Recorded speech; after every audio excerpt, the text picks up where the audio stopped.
So what do you think? Is it going to be knee high by the 4th of July? It better be. Considering it's already knee high. Usually we want it to be knee high by the 4th of June anymore. Yeah. There's a wheel check in the sprayer.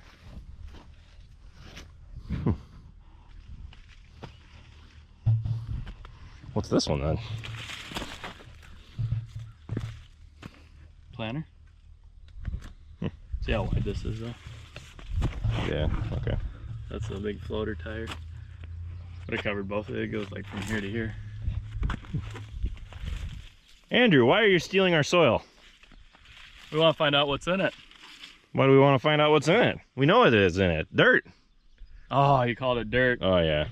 Dirt, soil, mud. Well, it's only mud. My ag teacher hated it when we called it dirt. See, But if it's in the classroom, it's dirt. Yeah. No, there's a lot of life in that soil. So what I'm doing is I actually just got this probe because I wanted a probe that I could go down to 24 inches. I measured off a tape measure. I got 12 inches to right there. The line's pretty much gone, but I've been pulling cores long enough that I know that's 12 inches, and then this is 24 inches. So I want to look at how the nitrogen's moving down through the soil. This was a one-pass nitrogen application. We came here with the 3-wheeler and put that down. We put Instinct with the nitrogen to hold it in place. We use UAN. It's a 32% nitrogen solution. It's half nitrate nitrogen and half ammonium nitrogen. And nitrate nitrogen leaches with water really bad. But when you have 50% in the ammonium form and we put Instinct with it to hold it, I'm expecting to still see in this top 12 inches a significant amount of nitrogen. You know, we put, this was corn on corn, so we got about 180 units of nitrogen through that system with the 3-wheeler, and we've got another about 25 or so with the dry fertilizer we put down on this particular field. So we just want to see how much of that's still there. The top 12 inches, and then we'll take from 12 to 24 inch, we'll take a core sample there. The corn roots have not really made it down that far yet at this stage. This is about V5. In fact, let's count leaf collars here. So when we stage corn, we're going to start at this first leaf here. And so where you see the bend in that leaf, right there, that little white line, that's your leaf collar. So this is 1, 2, 3, 4, 5, 6, and we do not see a leaf collar on this leaf yet. So this is V6 corn. At this stage of the game, the corn plant is determining how many kernels are around on the ear, especially if it's a flex style hybrid, and that's part of the yield. And then of course the other part is length of the ear. So kernels around and kernel length determine your yield. We want there to be enough groceries in the soil at this point for the plant so that it doesn't start limiting the kernels around. If you've got a flex style hybrid and you're only getting 14 kernels around, that means you've probably had stress on the corn plant right at this stage, whether it's dry or whether you don't have enough fertilizer down. We want to make sure right now this corn's got enough to know that it can produce that 250 plus bushel crop. So I'm confident that at this point we do, but we just want to make sure that by the time it gets to tassel and pollination that there's going to still be enough nitrogen there. I'm not worried about this field. I just am pulling this core as a reference, and then we're going to look at a couple of the fields where we're doing a split nitrogen program and see how much is remaining there, compare it to this, and then we know how much nitrogen to add to finish that crop off. Some years we have very good soil mineralization. There's something called organic matter in the soil, and the organic matter in here will naturally produce nitrogen for the plants through mineralization. And some years that can be up to 15 to 20 pounds or more per percent of organic matter in the soil. Most of these soils here are between 2.5% and 4% organic matter. On any given year we can see from 30 up to over 100 pounds of nitrogen just from what the soil provides. So we're trying to be economical. We don't want to over apply nitrogen because that's just wasting your money, but we definitely don't want to not put enough nitrogen down. Then you see the yellow corn at the end of the year and you know you've got yield loss. So some of these things we're doing, like the soil samples and the tissue samples, are just going to give us a snapshot right now of did we put the right program on this field, and we'll take a look at that as soon as the results come in. It gives you the option to come through and fix any problems that you might have before they start to become visible in the field. Correct, yeah. So, and honestly, this is what I like doing a lot with new prospect customers. You know, if it's somebody that I'm not working with yet, we might see something odd going on in their field, and I'll just offer to pull some soil or tissue samples for them. Like, let's kind of figure out what's going on, take a look at what program they're doing for their fertilizer, and then possibly make a suggestion for next year.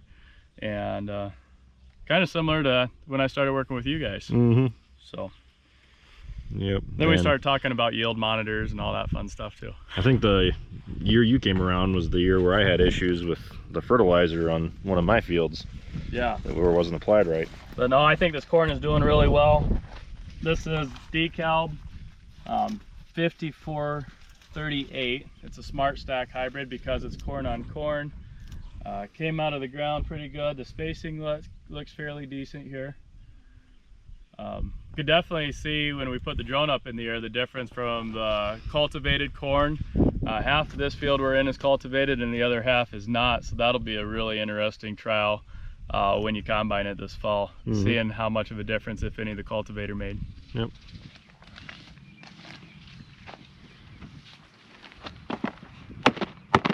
Picked up that elongated bucket because a round bucket doesn't fit the whole 12-inch one.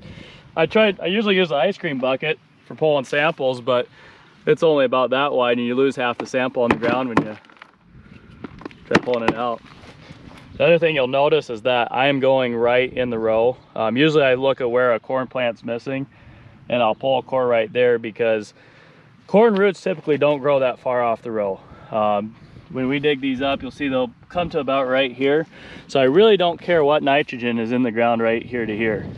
That's where the Y drops come in really handy because I don't want to put nitrogen in the middle of the row where those roots are. I want to keep it next to the row. Plus with the Y drops, as it rains, or even as you get a heavy dew, these leaves are going to funnel all that water and moisture down to the middle of the plant. And in the morning when you come out, you'll see a nice dark ring right there that corn plant's funneled moisture down to the roots. And if that's where our nitrogen is, it's going to bring the nitrogen down in the ground into the root zone when we do something like the Y drops. Part of being more efficient with the products we put down and not wasting it. And a lot of guys these days are moving to things like strip till to put everything right where the seed is. Yeah, there's a lot of attachments even for planters now. More guys are putting nitrogen and other products down with the planter. And whether it's like Precision Planting has Conceal, which puts it down right through the gauge wheels. 360 Yield Center has the 360 Bandit, which rolls right behind the gauge wheel. And it puts a little bit of a slot in the ground and puts the nitrogen right beside the plant where it's taken up real easy. Both of those products are very efficient ways of putting nitrogen down. We hate seeing stragglers like this. So this year we're seeing it a lot more than other years, but there's a couple things that cause that. The first thing is uneven depth as that planter rolls along the ground. If that seed is not planted into the moisture level, or in this case this year, if it's planted deeper and these are planted shallower, the shallower plants are actually coming out of the ground first this year. Normally that's not the case, but the reason it's that way this year is because the soil temperature was so cold for so long when we planted that you know, if that top ½ inch warmed up, we had plenty of moisture there where the seed was. If we got a rain pretty quickly after planting, that rain and moisture, that seed germinated. So typically the ground's warmer when we plant, and so moisture is the factor that causes germination to start. This year it was temperature that the plants needed, and so these two guys are probably planted a little deeper. In fact, I can grab my knife, we'll dig, we'll take a look at where the kernel is. So if we look there, a lot of times there'll still be a seed. Looks like it was right there, wasn't it? It probably was, yep. Sometimes they're still there, sometimes you break them off. Yep. Just kind of. So if we measure that, So we've got 1 inch right there, 2 inch right there. So this most likely, we've got mesocotyl length of a little over an inch. So I'd say about an inch, almost 1.5 inches. You add 3/4 of an inch to that, and that was how deep your seed was planted. So if our mesocotyl is 1.5 inches, that was probably about 2¼ inches deep for that particular plant. 16th today, isn't it? Yeah, so here we see the seed right there. Still see it at the end. So in this case, it's actually not a lot different. We see the seed to the base. I'll put the knife like that, we can measure. We're still right about that, if I get the right side. Probably right about that 1.25 inches. So I would say these two are probably planted right about the same time, but or same depth. But for one reason or the other, this one just did not come out of the ground near as fast, and this one beat it to the punch. So, so this one is always going to be shadowing the plant next to it and catching more rainfall. The roots are larger, so it's going to take more nutrients, and it's going to have that bigger ear on it. A lot of the planter systems that I set up, they'll have the hydraulic downforce, and on most years that makes a tremendous difference on getting every plant out of the ground at the same time. This year, even with the hydraulic downforce, we saw it was a big struggle getting all these plants up. We've got a couple planting depth studies, and I saw that the shallowest planted corn plants were the first ones out of the ground. They're the biggest plants now. They have the best root systems. On a normal year, that's not going to be the case, but that's just the way it happened with soil temperatures this year. But hydraulic downforce is really key on most years for that. And now this year I'm seeing products like Furrow Force or the 360 Wave, products that help really pack the soil around the seed. That's making a big difference too. Really? So, but yeah, just a terrible spring this year for emergence, and it's odd because we all had pretty good planting conditions as far as being dry. We're used to having so much moisture and mud when we go out and plant, and everybody got pretty excited because it was dry, but we still didn't have the heat we needed. We've had some heat now that the corn's been up. We've had some 90-degree days. It's supposed to be a heat index around 90 tomorrow, so that'll help. There's plenty of moisture in the ground, which is good. So still looking at potentially good yields. But a lot of compaction this year, a lot of just different issues. Every year is a different issue we're looking at and trying to do better, learn ways to prevent those in future years. Yep. We're going to be seeing a lot of growth here in the next couple of weeks. Usually right when the corn gets to this stage is right when it really starts growing and getting volume. Yeah, I'd say probably a week from now, week to 10 days, you'll be full canopy. You won't be able to see the dirt between the rows. Really? Yep. I expect the stuff that you cultivated to close in a little bit faster. Why is that? It's gonna change the air to water ratio in the soil. When you work it, it loosens it up quite a bit. And it accelerates the growth because it aerates the soil. It aerates the soil and it creates nutrient flow a little bit faster than when you don't do it. So typically when guys cultivate, I'll see what would normally be 3 to 5 days worth of growth in 1 to 2 days. It's pretty cool how that works. So. But you always got to deal with that iron damage too. Yep, and sometimes you'll have cultivator blight. Yeah. I can't really notice the difference just from looking at it between the Schlegels and the Copperheads. I could see the difference at one of Travis's farms there, where the disc went across it twice. Oh, really? I took the pogo stick out, which I should bring that by in a couple days, and we'll take the pogo stick out and evaluate some of these stands. But I took the pogo stick out on the field of Travis's, and it was over $100 difference in potential yield between the Schlegels and the the furrow cruiser on the planter. So The furrow, oh, is out there? yeah, okay. Yep, copperhead furrow cruiser. So it leaned towards Schlegel, you think? Yes, it definitely leaned towards Schlegel where we were evaluating it with pogo stick. Yeah. And I think the biggest difference, so that pogo stick evaluates both plant spacing, the population, the number of plants, and the emergence. So when we go through, I will score this plant as a day earlier emerging than this plant here, and then obviously those plants down there are several days behind. Mm-hmm. So we can tell the iPad those factors with that pogo stick, and it'll say, well, based off of historical data on what spacing and emergence means to yield, it'll come up with $1 an acre loss because of those factors. So we got a decent amount of soil. I took quite a bit on this sample. We're going to run both a full soil test, so we're going to know what the pH is, what the organic matter is, and then we're going to run a separate soil test that'll tell us the nitrate and ammonium nitrogen concentration. Right there.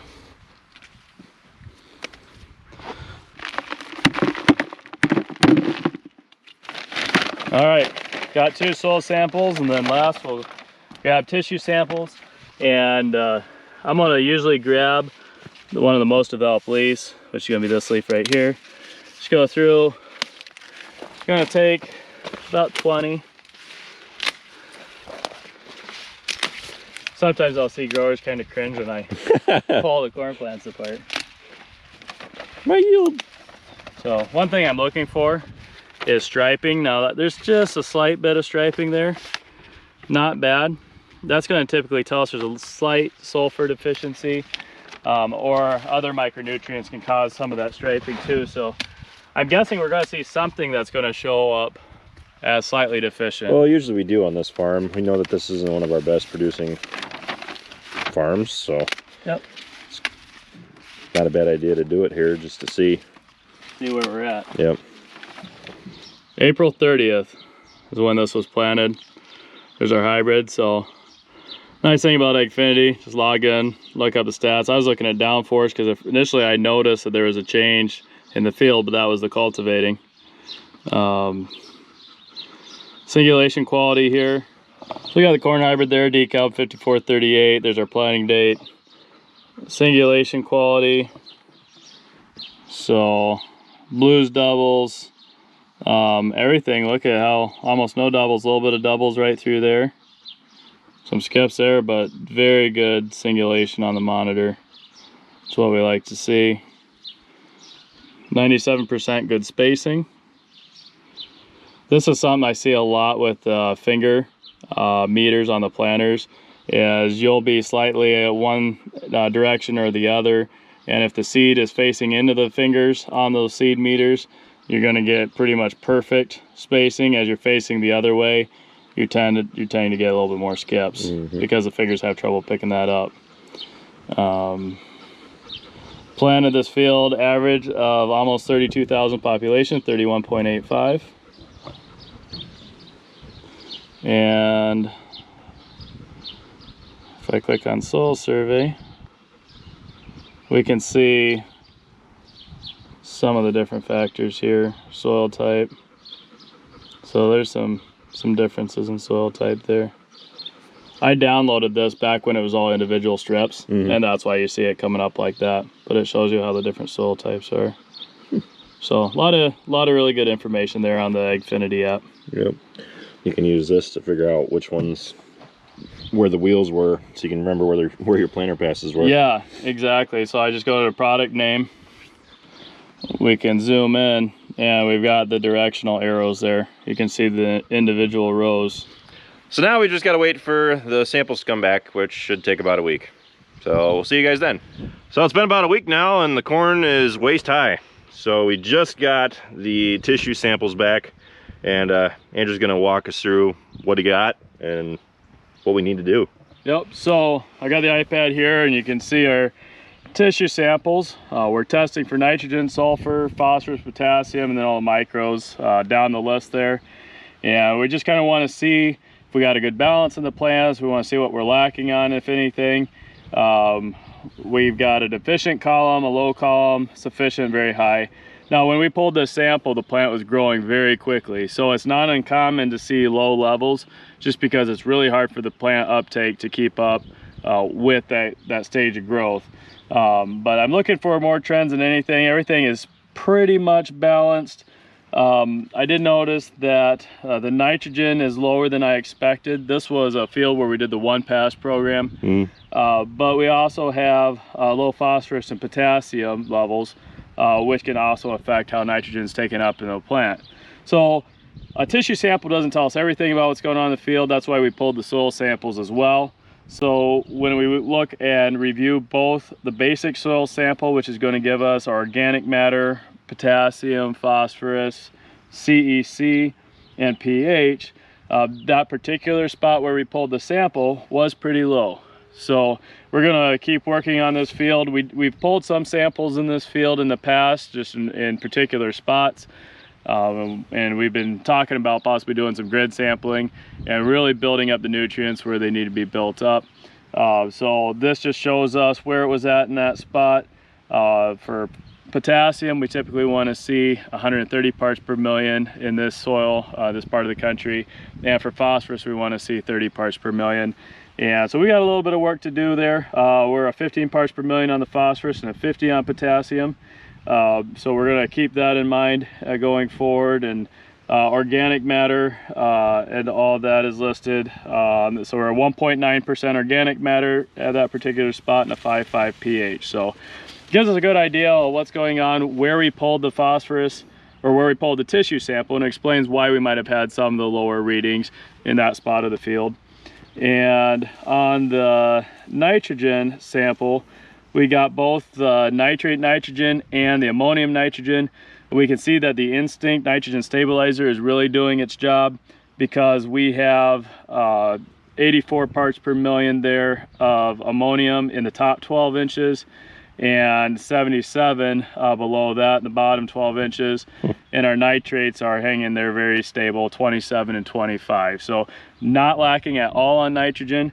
Parts per million, so we know that there's 2 million pounds of soil in the top 6 inches. So we actually have 4 million pounds of soil in that representative sample. So we've got a lot of nitrogen out there. So we're not worried about that. Glad to see that the nitrogen's sticking around going forward. The main focus is looking at the phosphorus and potassium.